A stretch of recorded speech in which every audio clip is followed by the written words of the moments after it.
का मौका देता है। Fasting is a sacrifice.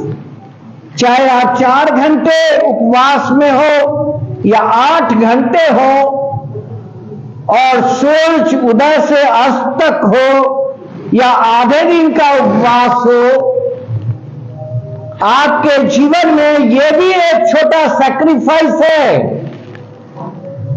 This is lent fasting is also a sacrifice. और दूसरा है, फास्टिंग आपके जीवन के अंदर प्रार्थना की योग्यता को बढ़ाता है, एबिलिटी टू प्रे।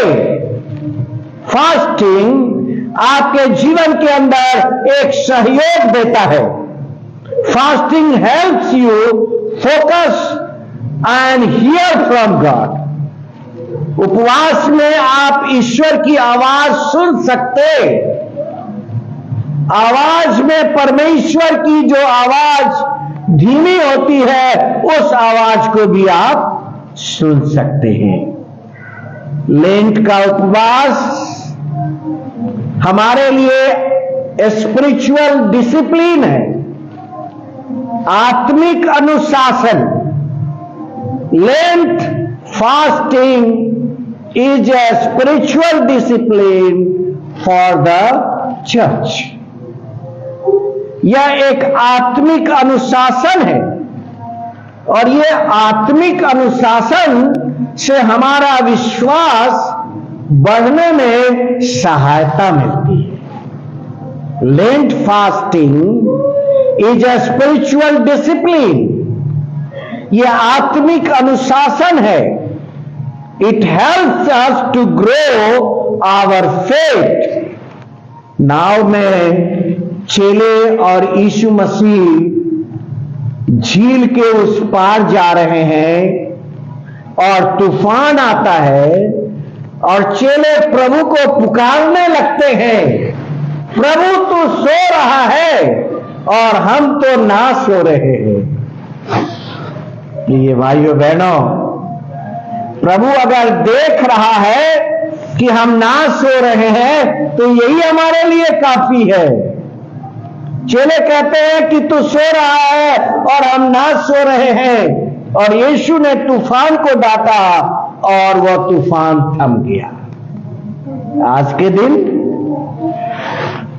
यीशु ने शैतान को डांटा और लिखा है, तब यीशु ने उससे कहा, हे शैतान दूर हो जा, क्योंकि लिखा है तू प्रभु अपने परमेश्वर को प्रणाम कर और केवल उसी की उपासना कर। जब शैतान यीशु को कहते हैं, एक भूखा क्या नहीं करता, और उसे पता नहीं है कि परमेश्वर ने स्वर्गदूत को अपॉइंट करके रखा है उसे रोटी और जल देने के लिए।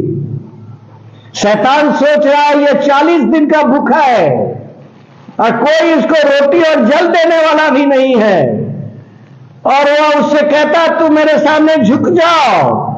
और प्रभु यीशु मसीह शैतान को डांटता है और कहता है कि दूर हो जा, क्योंकि लिखा है तू प्रभु अपने परमेश्वर को प्रणाम कर और केवल उसी की उपासना। और लिखा है शैतान उसके पास से चला जाता है। प्रभु यीशु मसीह के इस कथन से शैतान वहां से चला जाता है और स्वर्गदूत को परमेश्वर ने पहले से अपॉइंट करके रखा था। यीशु जो 40 दिन का भूखा और प्यासा है, उसको सेवा करने के लिए मत्ती की इंजील में भी इसके बारे में और बताया जाता है, और मत्ती 17 अध्याय में भी